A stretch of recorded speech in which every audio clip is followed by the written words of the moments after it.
शुरुआत करते हैं जवाब देना पड़ेगी की और सीधे आपको ले चलते हैं अदिति नागर हमारे पॉलिटिकल एडिटर के पास। Aditi, over to you. Thank you Priya, आप सभी का बहुत बहुत स्वागत है। मैं हूं अदिति नागर और आप सभी का स्वागत है जवाब देना पड़ेगा में। एक तरफ लोकसभा में जमकर हंगामा हुआ। आज पहला दिन था। प्रधानमंत्री नरेंद्र मोदी ने अपना नैरेटिव सेट किया आते ही ये कहा कि ये बहुत खास सत्र होगा, क्योंकि जिस तरीके से हम विजय होकर आए हैं पहलगाम हमले के बाद। लेकिन वहीं विपक्ष ने लगातार हंगामा किया और सवाल पूछा कि अभी तक आतंकवादी गिरफ्तार क्यों नहीं हुए। अब यहां से आपको सीधा लिए चलते हैं बिहार विधानसभा चुनाव में जिस तरीके से हंगामा लगातार चल रहा है, विधानसभा सत्र में भी देखने को मिला। तो आज जब विधानसभा सत्र शुरू हुआ तो विपक्ष एकजुट होकर एक तो कानून व्यवस्था और दूसरा एसआईआर के मुद्दे पर लगातार हंगामा करता रहा। काले कपड़े पहने, पोस्टर दिखाए और स्पीकर के पास जाकर जो वेल है वहां पर भी हंगामा किया और वॉकआउट कर दिया। इससे कई तमाम तरीके के सवाल उठते हैं। एक तरफ लोकसभा सत्र जहां पर सरकार को घेरने की कोशिश, तो वहीं एनडीए की सरकार बिहार को भी घेरने की कोशिश विधानसभा के अंदर।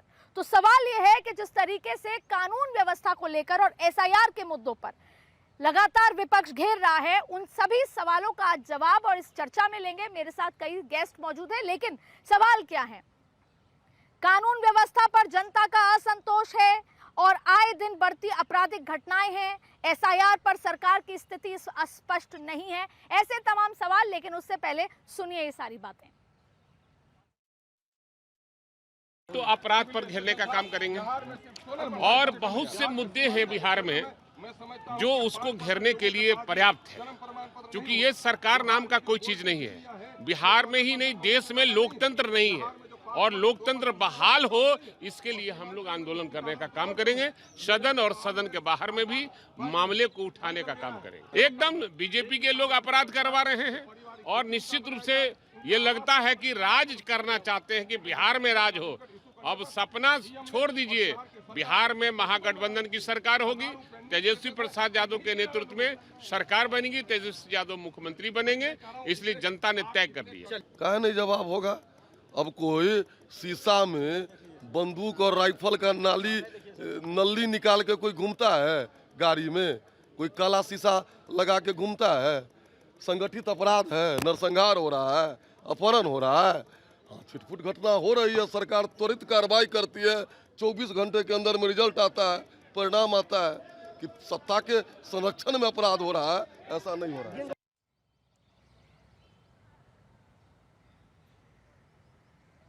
तो मेरे साथ तमाम खास मेहमान जुड़ चुके हैं।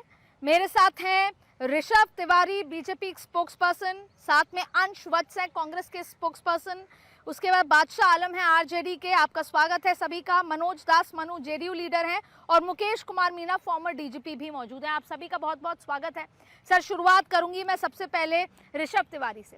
सर, जिस तरीके से एक तरफ लोकसभा में आतंकवादी नहीं पकड़े गए, उसको लेकर लगातार हंगामा हुआ, 2 बार एडजर्न हो गई है, अब 2 बजे अभी शुरू होगी लोकसभा वापस। वहीं दूसरी तरफ एनडीए की सरकार पर कानून व्यवस्था को लेकर घेरा जा रहा है और संसद में हंगामा हो रहा है। अब आप इसे विपक्ष की रणनीति समझिए, लेकिन ये बात तय है पर आप पे आपकी एनडीए की सरकार पर सवाल उठ रहे हैं। सबसे पहले धन्यवाद भारत 24 का चर्चा में आमंत्रित करने के लिए। विपक्ष का काम है सवाल उठाना, वो सवाल उठाएंगे। हमारा काम है सकारात्मक रूप से कार्य को करना, वो हम कर रहे हैं। अगर आप कंपैरिजन करेंगे मैडम इनके शासनकाल को लेकर हमारे शासनकाल में, तो बेशक तस्वीर और तकदीर दोनों हमने बिहार का बदलने का काम किया है, और ना केवल भ्रष्टाचार के रूप में, हर पहलू पे हमने अच्छा काम किया है। अब विषय निकल कर आता है कि आज इतनी हत्याएं क्यों हो रही हैं, क्यों इस तरह सरेआम गोलियां चल रही हैं। मैं आपकी बात को स्पष्ट करता हूं, इस हत्या को कोई भी सरकार की जवाबदेही से अपने आप को पीछे नहीं हटा सकता और कोई इसे जस्टिफाई भी नहीं कर सकता। लेकिन अगर आप राजनीतिक कंपैरिजन की बात करेंगे तो आज हत्याएं हो रही है तो अपराधी तुरंत पकड़े जा रहे हैं। पहले हत्याएं होती थी तो बुलाकर टिकट दिया जाता था और शहाबुद्दीन जैसे अपराधियों को ताजपोशी किया जाता था। यह बेसिक डिफरेंस देखने को मिला है। मैं खुद भुक्तभोगी हूं। मैं आज नेशनल लेवल की राजनीति कर रहा हूं, दिल्ली में बेशक बैठ रहा हूं, पर मैं रहने वाला झारखंड का हूं और उस झारखंड का जिसका जन्म बिहार से हुआ है। और मैं वो दिन नहीं भूला हूं जब भागलपुर जाने के लिए गोड्डा से 6 घंटे लग जाते थे, रोड नहीं होता था बरसातों में। आज तो कहीं पुल अगर क्रैक हो रहा है तो उस समय तो पुल ही नहीं बना करता था। तो इस तरह का बदलाव हम लेकर आए हैं। ठीक है तिवारी साहब, मेरा एक सवाल आप ले लीजिए। तिवारी साहब जी, आपकी बात मैं समझ गई, हमारे सब दर्शक भी समझ रहे हैं, लेकिन मेरा ये सवाल है, जब से नरेंद्र मोदी प्रधानमंत्री बने हैं तब से लेकर अब तक लगभग 52 से ज्यादा दौरे वो बिहार में कर चुके हैं। अभी भी जो उन्होंने अभी हाल ही में दौरा किया, उसके अलावा भी चुनाव से पहले वो जो 9 जिले हैं वहां पर दौरे करने वाले हैं। सवाल मेरा ये है कि हम अगर कंपैरिजन ही करते रहेंगे, एक उस लिहाज से, जनता के लिहाज से समझें, कंपैरिजन करना राजनीतिक बात है कि तब क्या होता था। अब सवाल ये है, जो अभी की जो नई युवा पीढ़ी है, जिससे आरजेडी का वो काल, लालू प्रसाद जी का या जंगल राज का वो काल नहीं देखा, उन्होंने तो केवल आपको देखा, उन्होंने तो केवल नरेंद्र मोदी के चेहरे को देखा, और वो क्या देख रहे हैं, वो ये देख रहे हैं कि लगातार अपराध है। और आपके एडीजी ये कहते हैं, सरकार आपकी है, आपके एडीजी ये कहते हैं ये मौसम है अपराध का, ये मौसम, ये महीने हैं अपराध के। तो ये कितना आप जस्टिफाई करते हैं? क्या ये सब जो हो रहा है, जो ये डर खत्म हो गया है, इसको आप जस्टिफाई कर रहे हैं पुराने और नए के आप कंपैरिजन के बीच में? मैम मुझे लगता है मैं क्या, कोई भी जस्टिफाई नहीं करेगा। इसमें कोई शक है क्या ये गलत हुआ है? बेशक गलत है, और कोई भी इस तरह का बयान देगा, भारतीय जनता पार्टी कतई खड़ा नहीं रहेगी, चिमटे से नहीं छुएगी ऐसे बयान को। लेकिन एक बात, आपने जो युवा पीढ़ी की बात कही है कि आज का युवा पीढ़ी तो आपको देख रहा है ना, बेशक मुझे देख रहा है, और वो युवा पीढ़ी ये भी देख रहा है कि इसी बिहार में 10 नए एक्सप्रेसवे बन रहे हैं। वो युवा पीढ़ी इसी बिहार को देख रहा है कि स्टार्टअप के लिए एक माहौल तैयार किया जा रहा है। वो युवा पीढ़ी ये भी देख रहा है कि बाकी समय में जब उनके पिताजी उनको बताते, युवा पीढ़ी कोई कान के तरह, इनके तरह राजनीतिक मोतियाबिंद और राजनीतिक बहरापन लेके नहीं निकला है। उनके पिताजी, उनके दादाजी, उनके पूर्वज बताते आए हैं कि हमने जो तकलीफ झेला बेटा, आज वो आपको नहीं झेलने को मिल रहा है। तो युवा पीढ़ी अवगत है, और इसलिए मैं अवगत कराने की बात करता हूं। इसका जवाब मैं बादशाह आलम साहब से ले लेती हूँ। बादशाह आलम साहब, आपके लिए जो कुछ कहा, जो अभी कार्यकाल चल रहा है, जो आप कोशिश कर रहे हैं, यही नजर आ रहा है आलम साहब कि आप केवल राजनीतिक बयानबाजी करके बरगला रहे हैं, आपके पास भी इस अपराध को लेकर कोई रोड मैप नहीं है। और अभी तिवारी साहब ने जो कुछ कहा आपने सुना है। देखिए तिवारी जी जो युवाओं की बात कर रहे हैं, अपराध की बात कर रहे हैं कि अपराध को कोई जस्टिफाई नहीं कर सकता। अरे अपराध को आप जस्टिफाई नहीं करिए, आप इसको रोकिए, आपकी जिम्मेदारी है रोकने की। आप सरकार में बैठे हुए हैं, लेकिन आप इस तरह की बयानबाजी करते हैं। आपके एडीजी आके कह रहे हैं कि किसान यहाँ जो है हत्याएं कर रहे हैं इसलिए कि बारिश नहीं हो रही है, वो खाली बैठे हुए हैं। क्या सारे किसान के, बिहार के किसानों को हत्यारा बता दिया आपने? और जो युवा है, युवा पीढ़ी को जो मिसाल देते हैं कि 15 साल पीछे चलो और 20 साल पीछे, 20 साल से तो ये हुकूमत कर रहे हैं, उसको कंपेयर नहीं किया जा सकता। आज के हालात बिहार में क्या है कि आज का युवा, वहाँ युवाओं को रोजगार चाहिए, युवाओं को वहाँ शिक्षा चाहिए, पलायन रोकना चाहिए। तो इसके ऊपर तो इनका कोई रोड मैप है नहीं। 20 साल से वहाँ ये सरकार चला रहे हैं, तो सबको पता है, आपका रोड मैप बताइए ना। तो अब हमारा जो महागठबंधन की जो सरकार अपना काम कर रही है कि भाई इस पर अपराध जो है जितना जल्द से जल्द होता है इस पर रोक लगनी चाहिए, लोगों को रोजगार के अवसर मिलना चाहिए। बिहार के अंदर एक रोड मैप हमारा है कि हम सोशल जस्टिस की बात करते हैं, युवाओं के लिए कि काफी चिंता हम लोग जताते हैं कि इनको कैसे रोजगार दिया जाए, बिहार में लॉ एंड ऑर्डर कैसे दुरुस्त हो, कैसे वहाँ के युवा अपने को सेफ महसूस करें। अगर अपने संवैधानिक अधिकार का वो करते हैं कि वहाँ धरना प्रदर्शन अगर करने के लिए निकल जाते हैं, आलम साहब मेरा सवाल ही तो ये है, मेरा सवाल ही तो ये है कि जिन युवाओं का जिक्र हम कर रहे हैं उनके माता पिता ने जंगल राज देखा है। अब जब आप वोट मांगने जाएंगे तो आप क्या बोलेंगे कि हम कैसे कानून व्यवस्था पर रोक लगाएंगे, क्या रोड मैप है, कैसे नौकरियां देंगे, ये रोड मैप क्या है? आप शहाबुद्दीन जिंदाबाद के नारे अभी लगे हैं, 10 दिन नहीं हुए, तो किस तरीके से आप युवा हुआ, उनका परिवार हुआ जिसने जंगल राज देखा है, उसको कन्विंस कैसे करेंगे? भाई आज के डेट में आप जो है 2005 की बात कर रही हैं, आज 2025 में बैठ के ये युवा उस दौर को नहीं देखा है। आपका कहना सही है कि उनके माँ बाप ने देखा है, तो उसी लकीर को हम पीटते रहेंगे कि 20 साल में इन्होंने बिहार के अंदर किस स्थिति में बिहार को पहुंचा दिया। 20 साल से ये कर क्या रहे हैं वहां, इनको इस पर सुधार नहीं लानी चाहिए थी।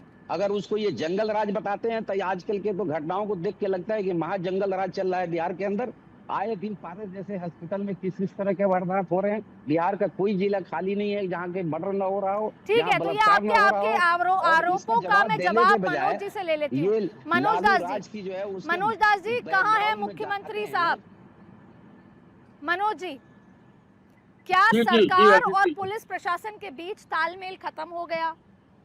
मनोज जी, तालमेल खत्म है पुलिस और सरकार के बीच, या इसके पीछे कोई रणनीति है? अगर नीतीश कुमार बयान नहीं दे रहे बाहर आके, इसके पीछे कोई रणनीति नजर आ रही है सर? देखिए, नीतीश कुमार इन लोग जैसे बर बोले नेता नहीं।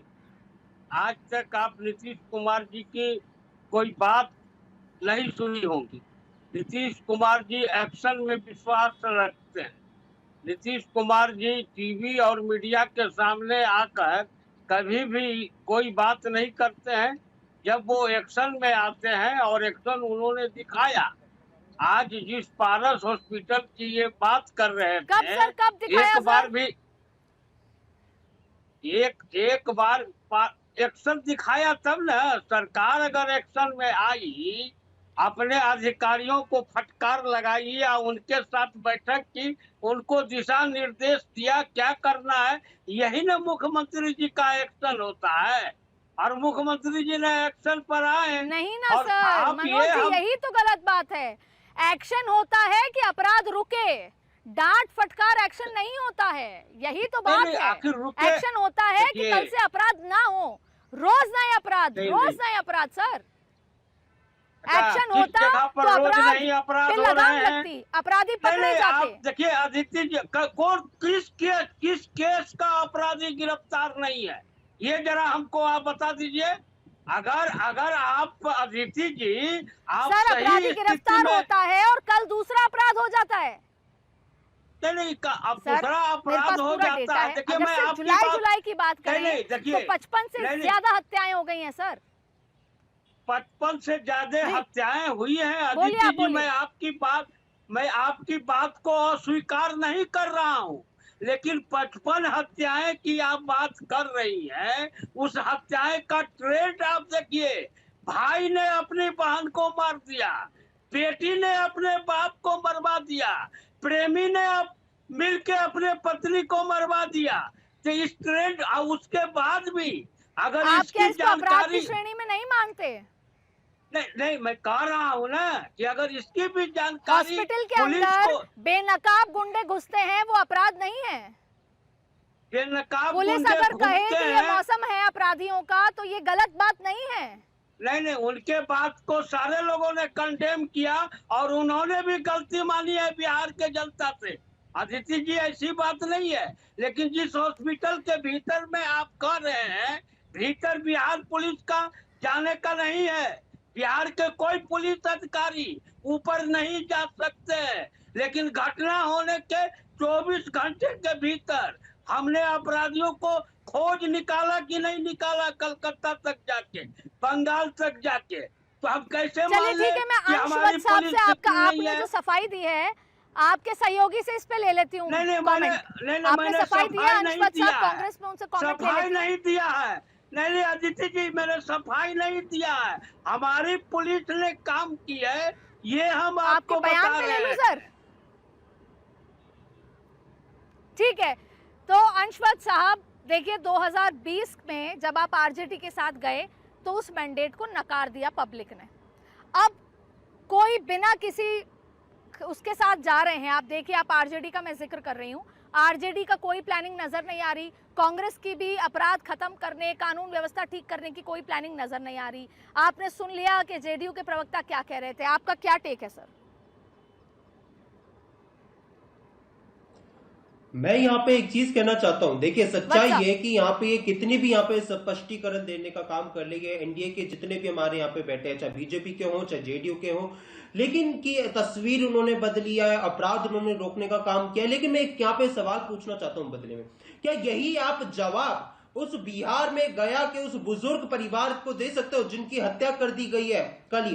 क्या आप यही जवाब उस पूर्णिया के परिवार वालों को दे सकते हो जिनके परिवार के 5 सदस्यों को जिंदा जला दिया गया था? क्या यही जवाब आप जो है गोपाल खेमका के परिवार वालों को दे सकते हो जिन्होंने 2017 में जो है अपने बेटे को खोया और जो आज है उन्होंने गोपाल खेमका जी हमारे बीच में नहीं रहे? क्या यही जवाब जो है पारस अस्पताल में जिस व्यक्ति को गोली लगी है, जिनकी हत्या कर दी गई थी, क्या उनके परिवार वालों को दे सकते हो? ये सारे जो जवाब आज आपको ये देने का काम कर रहे हैं ना टीवी डिबेट्स में बैठ के या तमाम माध्यमों से, ये सिर्फ जो है लोगों का ध्यान भटकाने के लिए कर रहे हैं। लेकिन यहाँ पे एक विपक्ष आप सवाल एक बहुत पूछा है कि आज जब इतना ज्यादा गुंडा राज, सही कहा कि सवाल पूछना आसान है, मैं ये सही कह रही हूँ। आप और मैं भी डिबेट कर रहे हैं। आप जो सवाल आप सरकार से पूछ रहे हैं वो आसान है। मेरा सवाल ये है कि राहुल गांधी क्या रोड मैप लेके जा रहे हैं? क्यों करेगा कोई राहुल गांधी पे विश्वास? आप उस आरजेडी के साथ चुनाव लड़ रहे हैं जिस आरजेडी के काम को देखा है।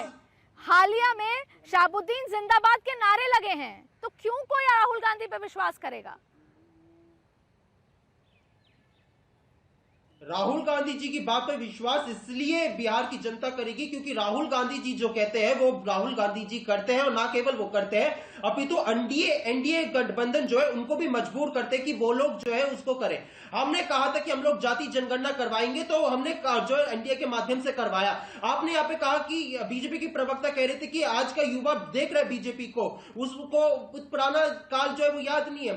सच्चाई है कि आज का युवा देख रहा है कि आज मोदी जी जो 2 करोड़ रोजगार सालाना देने की बात करते थे, उसके बीच में भी आज विपक्ष की भूमिका में रहते हुए भी कांग्रेस पार्टी बिहार में रोजगार मेला चलाती है, बिहार के युवाओं को रोजगार देती है। क्योंकि हम एसआईआर पे भी चर्चा करेंगे, लेकिन एसआईआर पे भी चर्चा करेंगे। हम महिलाओं को जो है उनकी सुविधा देने का काम कर रहे हैं और साथ में जो है उनको सामाजिक न्याय देने की भी काम कर रहे हैं। ये आज का युवा देख रहा है बिहार में कि हम विपक्ष में रहते हुए भी अगर ये काम कर सकते हैं, तो अगर हमें सरकार में आने की भूमिका मिलेगी तो हम लोग क्या मैं एक कमेंट लेना चाहूंगी।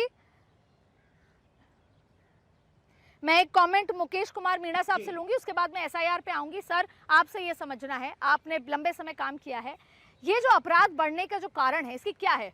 कहीं ना कहीं पुलिस सरकार के बीच में कोई गैप है, संसाधनों की कमी है, या जैसे बोलते हैं कि मंशा की कमी है? ये वजह क्या है कि इतने अपराध बढ़ रहे हैं? उसके बाद में एसआईआर पे बात करूंगी। जी देखो, कहीं भी कोई सिस्टम होता है, वो पुलिस तंत्र अगर मजबूत होगा, जैसे यूपी में किया है हमारे योगी जी ने, उसी तरह और भी कई स्टेट ने किया। अगर उस तरह हम तंत्र को मजबूत करेंगे, पुलिस तंत्र को, तो ये अपराध रुकेगा। और अगर अपराध हो भी जाता है तो उसका इमीडिएट इन्वेस्टिगेशन होगा, एक्यूज को पकड़ा जाएगा। जैसे कि फिगर मालूम है कि सभी जगह मैप डिटेल्स मालूम है सब जगह। अभी एक इंडियन एक्सप्रेस में एक डीजीपी बिहार है, उन्होंने इंटरव्यू दिया है जुलाई में। अभी उन्होंने बोला है कि हम 50% स्ट्रेंथ पे काम कर रहे हैं। हमारी जो सैंक्शन स्ट्रेंथ है 2.47 लाख पर्सनल की है, 50% पे। How it is possible? आप अगर पुलिस को 50% पे आप ला दोगे तो पुलिस तंत्र कैसे काम करेगा? वो स्ट्रेस से, ऑलरेडी पुलिस का काम है वो स्ट्रेसफुल होता है। और ये है, अगर हम नेशनल एवरेज भी देखें तो नेशनल एवरेज से जो पर लाख पॉपुलेशन के हिसाब से पुलिस होनी चाहिए, वो भी पुलिस बिहार में नहीं है। तो आप लोगों को जब संसाधन देना पड़ेगा, आप देखो पटना जैसी सिटी जो कि मेजर सिटी है, जो कि लोग हमने हमेशा जो अगर बिहार का है वो पटना सिटी कैपिटल सिटी से काम करता है, इंटरनेशनल भी लोग सिटी है एक तरह से। मुकेश जी, एक बात आप ये समझाइए ना मीणा साहब, एक बात ये बस ये मुझे समझा दीजिए। अब चुनावी मौसम है और चुनाव सिर पर है, इस समय एक्टिविटीज ज्यादा होती हैं, इमीडिएटली अपराध काबू करने के लिए क्या 3 एक्शन लेने चाहिए? आप कहेंगे शायद सरकारें उस पर कुछ एक्शन ले। इमीडिएटली कमजोर पुलिस है, तंत्र पुलिस। अगर जी जी जी बताओ। अगर इमीडिएटली जो भी पुलिस की रिक्वायरमेंट है, जो भी पुलिस हेडक्वार्टर ने लिख के इनको दे रखा है, वो सारे के सारे संसाधन इनको देने चाहिए।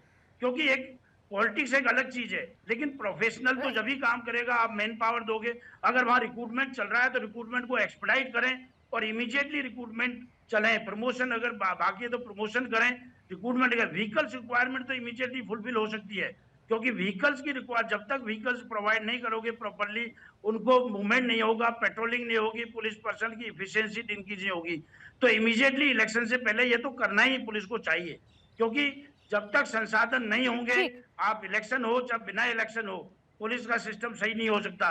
जब डीजीपी खुद वहां के स्टेटमेंट दे रहे हैं कि हमारी स्ट्रेंथ 50% पे काम कर रही है, तो आप पुलिस पर्सनल से, डीजीपी और उनकी टीम से कैसे एक्सपेक्ट कर सकते हो वो अच्छी तरह काम करेगी? ये सरकार का काम है, सरकार का काम ठीक है, मैं तिवारी साहब के पास जाऊंगी। तिवारी साहब 30 सेकंड में मुझे ये बता दीजिए कि वो केंद्र सरकार जो डबल इंजन के दावे करती है, और अब आपको मैं ये कहूं कि बिहार में अपराध की बहार है, डबल इंजन की सरकार तो नजर नहीं आ रही है सर। पुलिस स्ट्रेंथ की बात हो रही है, कमजोर पुलिस, संसाधन की कमी, नरेंद्र मोदी सरकार क्या कर रही है सर? अदिति जी, कांग्रेस के काबिल प्रवक्ता ने बात कहा, क्या बीजेपी के प्रवक्ता खेमका जी के परिवार से जाके ये बात कह पाएंगे? क्या पूर्णिया में वो परिवार से जाके कह पाएंगे?